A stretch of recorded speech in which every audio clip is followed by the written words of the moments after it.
कहावत कहा जाता है कि उस पे एक डॉट भी गिरा हुआ है ना, अगर बिंदी बना हो तो उस बिंदी का एक मतलब है, एक मतलब उस अप्रोच चार्ट का हर चीज है। तो हम अक्सर ये सब अप्रोच चार्ट खुद से देखते रहते थे और ये सोचते थे कि जिन बच्चों को ये पढ़ना होता होगा कितना टफ होगा उन बच्चों को पढ़ना। तो बार बार हमारे अंदर ये सपना रहता था, ये लोग का बार बार रही थी और मेरा टेक्निकल का पेपर था, तो मुझे सब लोगों ने बताया अरे तुम्हारे ही बिहार के हैं खान सर, ये देखो कैसे लैंग्वेज में पढ़ा रहे। तो मुझे तो बहुत मजा आया मेरे लैंग्वेज में पढ़ के, क्योंकि जब कोई बिहारी मिलता है और अपना एक्सेंट बोलता है तो ऐसा लगता है कि अरे चलो इस फेक एक्सेंट से बाहर तो निकले और अपना एक्सेंट मिला।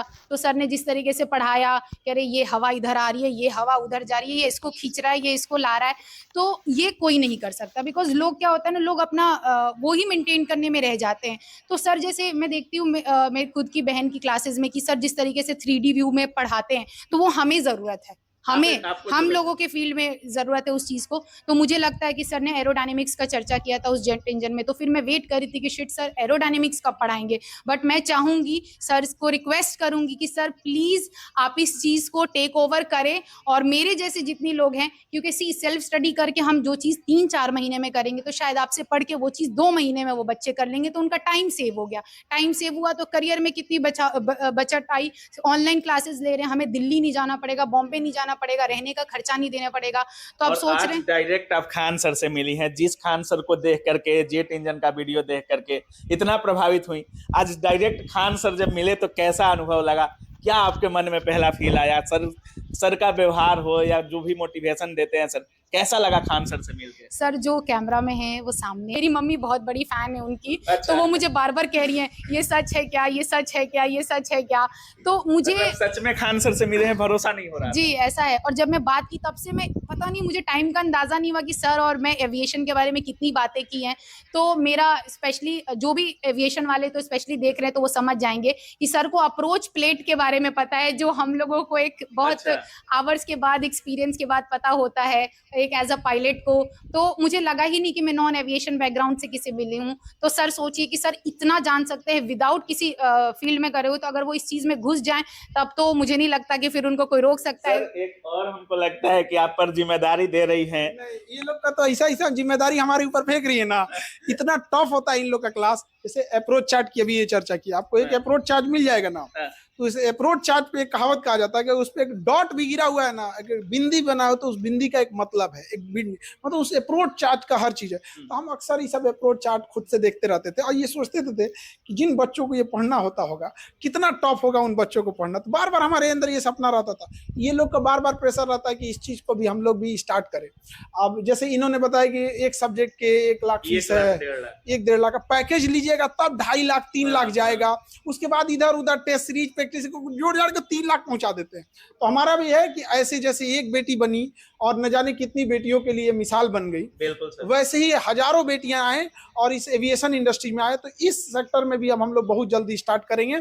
और डीजीसीए के जितने बच्चे हैं, जैसे जो भी लड़कियों का सपना ऐसा बनना है, जो अपने माँ बाप का सपना पूरा करना चाहते हैं, उन लोग के लिए भी बहुत जल्दी हम लोग डीजीसीए का भी कोर्स लाएंगे। और एकदम जो 1 लाख फीस है ना एक सब्जेक्ट का, उसका एक सब्जेक्ट का हम लोग 2-2.5 हजार फीस रखेंगे। उससे 2-2.5 हजार ये लड़कियां बन गई, इनको देख के पता ही ना, आप जो खुशी होती है इन लोग को देख के, जो बेटियों के ऊपर जब देखते हैं कि लोग माँ बाप, एक समय था कि जब बेटियों को लोग बोझ समझते थे। आज सोचिए जब ये पायलट जहाज उड़ाएंगी तो 200-300 लोग जहाज में बैठे होंगे, उनकी जिम्मेदारी ऐसी लड़कियों के कंधे पे होगा।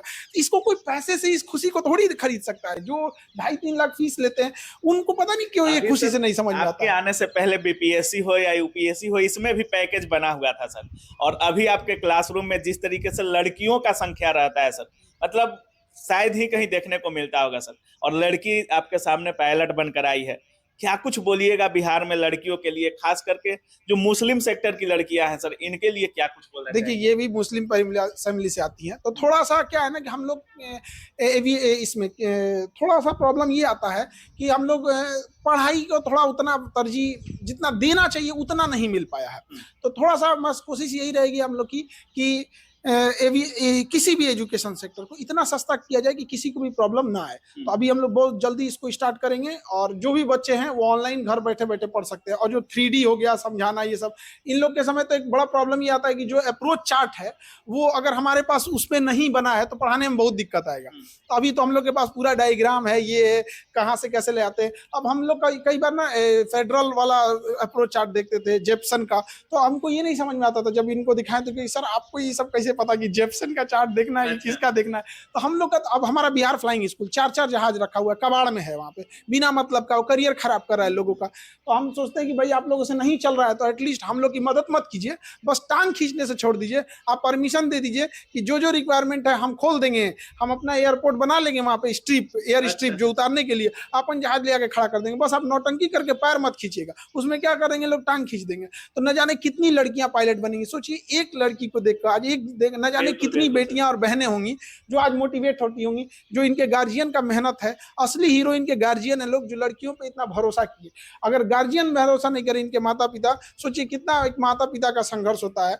आज रोजा है रमजान में भी, फिर भी बेटी आई है तो मिलने के लिए, नहीं हमारी बेटी यहाँ आ गई है। अब तो हमें बड़ा खुशी होती है जब माँ बाप को, स्पेशली इस टाइम पे माँ बाप को देखते हैं तब। तो बाकी लड़कियों से भी कहते हैं कि हम लोग का पूरा सपोर्ट रहेगा, और जितना होगा, जैसे ये आज पायलट बनी, आप बहुत संघर्ष हो गया, जैसे खेत बेचना पड़ा, जमीन बेचनी पड़ी, कर्ज लेना पड़ा। हम लोग की कोशिश रहती है कि उतना न करना पड़े, जितना हम लोग के पास हो सकता है अफोर्ड करने के लिए उतना हम लोग करा देते हैं। और आगे जाके इतनी बेटियां पढ़े, जो बेटियों को सच में जो होता है ना, वो मजाक उड़ाते हैं ना, पापा की परी। वो कोटेशन आता है कि पापा की परी गाड़ी ठोक दी तो ये कर दी, वो स्कूटी वाली, ये सच्चे पापा की परी है, ये उड़ने वाली।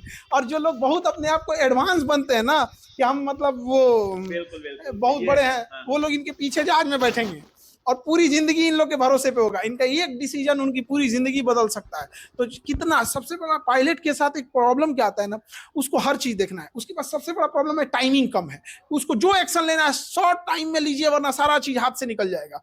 जो उस रेडियो पे बात करता है उसकी आवाज क्लियर नहीं आ रही है, वो एक ही बार मैसेज देगा। यार इतना टफ होता है ना, जितना लैंडिंग के टाइम पे जहाज जब लैंड करती है तो कॉकपिट का माहौल, उतना स्ट्रेस कहीं नहीं होता है। सबसे एक पायलट से पूछिए कि उसका सबसे स्ट्रेस लैंडिंग ज्यादा इजी है या टेक ऑफ।